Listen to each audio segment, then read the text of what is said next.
Hello everyone and welcome to my channel. And today I'll be reading a Muichiro listener by me. So let's get into it. Muichiro was never a scary person for you. To you, Muichiro was a pillar that you could rely on. Someone who made you feel safe no matter the situation that you were in. Someone that you trusted with your entire life. And someone you knew you could always count on, no matter what happened, and no matter the situation. You knew that he would be there for you, that he would love you as you deserve to be loved, and perhaps even more. At times, you seriously doubted yourself and thought that you were unworthy of being there with him.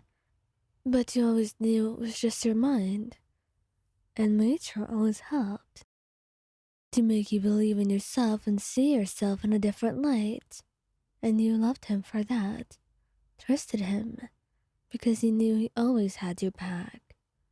But lately things have been different in a way you could not describe, mostly because he kept you in the dark about it, about what's been bothering him, and about what's been changing him towards you. His behavior was weird. The ways he treated you even weirder. You could not explain his behavior in any way that you tried to yourself. And in the darkest moments of day, you would stay up wondering whether or not the two of you were truly lovers anymore. He didn't smile as much, barely even smiled at you. He would not talk to you, and seemed to completely want you away from him. And you had no idea why he wanted that.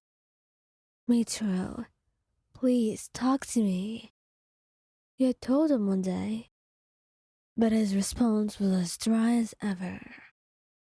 Well, it's none of your business. Just avoid me for now. Understood? And then you nod.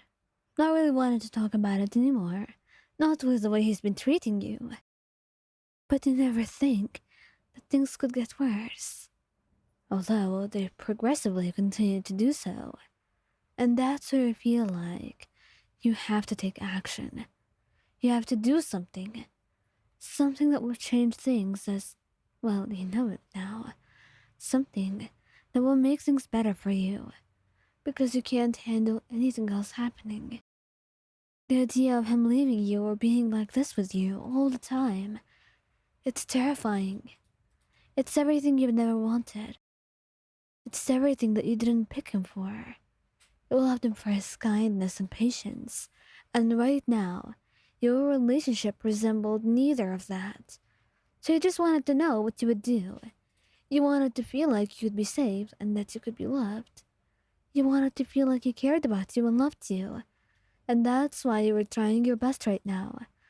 To see what you could do. Until you realized nothing was going to happen if you didn't confront him about it. And that's why you knew you needed to be able to talk to him. Well, Muichiro, we need to sort things out. You told him.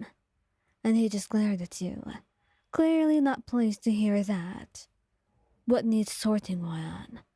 Because I can tell you right now, whatever you're about to talk about, it's not important.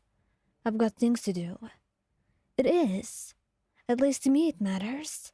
However, from the looks of it, our relationship, it doesn't matter to you anymore, does it? And he looked at you, letting out a soft sigh before he just sat down, deciding to listen. And perhaps that was the wrongest thing that could have happened. Somehow, it goes from mild annoyance to him being better about some things, and you not getting a single word of what's happening with him, to a full-blown argument. The two of you hurling insults at one another.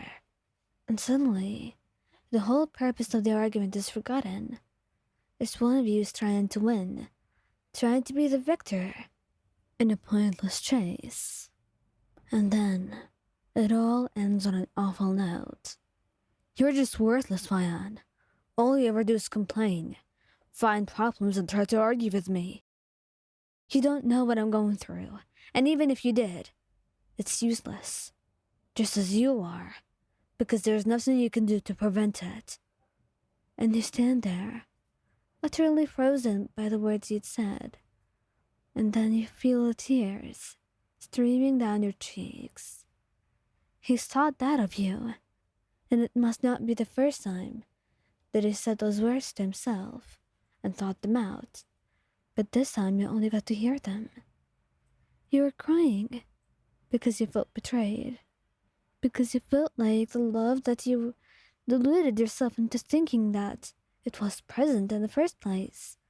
It wasn't there, and you were a fool, a complete and utter idiot who was yearning for something that never existed. And that's when you knew it was all over. Between the two of you, nothing remained anymore.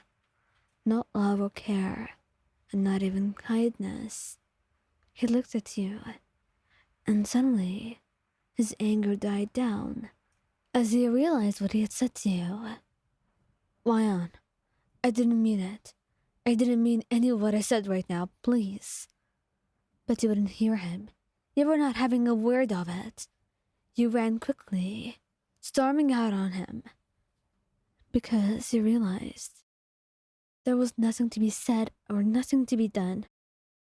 You had ruined everything, just as he had.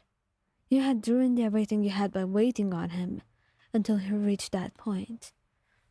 But maybe there was nothing to be ruined in the first place. Maybe he never even loved you. And right now you're only able to discover the truth. But regardless, your heart was broken, and he had realized what he had lost. Far too late to do anything about it. A month passed since your encounter, and he knew things could not be fixed. But nevertheless, he wanted to send you a letter of apology, and a letter to prove that the two of you had love between you. And the reason why he did this, it remains within that letter, not justifying his behavior, but at least giving you some closure and understanding, to know what has been lost and what has happened, and why things ended up the way they did. You did not want to return to him, and neither did he wish for that. After all, he would be happy for you if you were away from him. A better place, with someone who will hopefully treat you better, someone who's not him.